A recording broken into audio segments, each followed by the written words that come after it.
एक फकीर की कहानी। खुददारी का सफर। शहर के एक पुराने कूचे में एक फकीर बैठा करता था। उसका नाम रहमत था, लेकिन लोग उसे सिर्फ फकीर कहकर पुकारते थे। उसकी फटी पुरानी चादर, गिर्द आलूद बाल और कमजोर जिस्म देखकर कोई ये सोच भी नहीं सकता था कि ये शख्स कभी खुशहाल जिंदगी गुजार चुका है। रहमत हर रोज सड़क किनारे बैठ जाता और आने जाने वालों से खैरात मांगता। कुछ लोग सुक्के फेंक देते, कुछ तंजिया मुस्कुराहट देकर गुजर जाते, और कुछ तो ऐसे भी थे जो उस पर सख्त जुमले कसते। मगर रहमत खामोश रहता। उसके दिल में एक तूफान तो था, लेकिन जबान पर कभी शिकवा ना आया। माजी की झलक। रहमत हमेशा से फकीर नहीं था।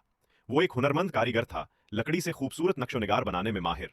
शहर के रईस तक उसके फन के मोतरफ थे। मगर एक आग लगी। बाजार का आधा हिस्सा जलकर खाक हो गया। रहमत की दुकान भी राख हो गई, और साथ ही उसके ख्वाब भी।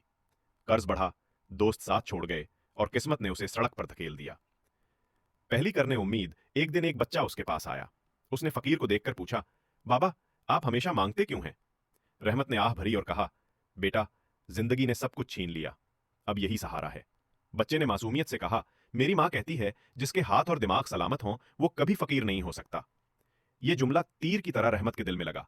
रात उसने मांगने के बजाय सड़क के किनारे बैठकर लकड़ी के छोटे खिलौने तराशना शुरू किए। शुरू में लोग हंसते, अरे फकीर खिलौने बेचेगा।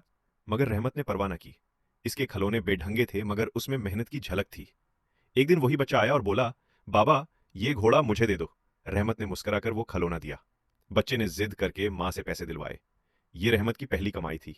पसीने से कमाई, इज्जत से कमाई। कामयाबी का सफर। वक्त गुजरता गया। रहमत के हाथों में दोबारा वही महारत लूट आई। उसने छोटे छोटे खिलौने, लकड़ी के डब्बे और खूबसूरत फ्रेम बनाना शुरू कर दिए। पहले सड़क पर फरोख्त होता था, फिर एक छोटी सी रेड़ी लगा ली। लोग हैरान थे, ये वही फकीर है? हाँ, मगर अब मांगता नहीं, कमाता है। रहमत की शोहरत फैलने लगी। एक दिन शहर का वही रईस जो कभी उसका गाहक था, उसके पास आया। उसने कहा, रहमत, तुमने हिम्मत की मिसाल कायम की है।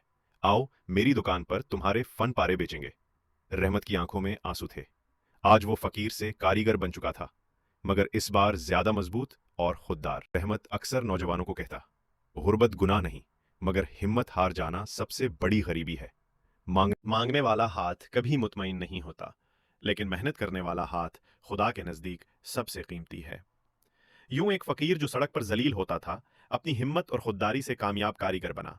उसकी जिंदगी का पैगाम यह था, कभी खुद को हालात के रहमो करम पर मत छोड़ो, मेहनत को अपना सहारा बना लो।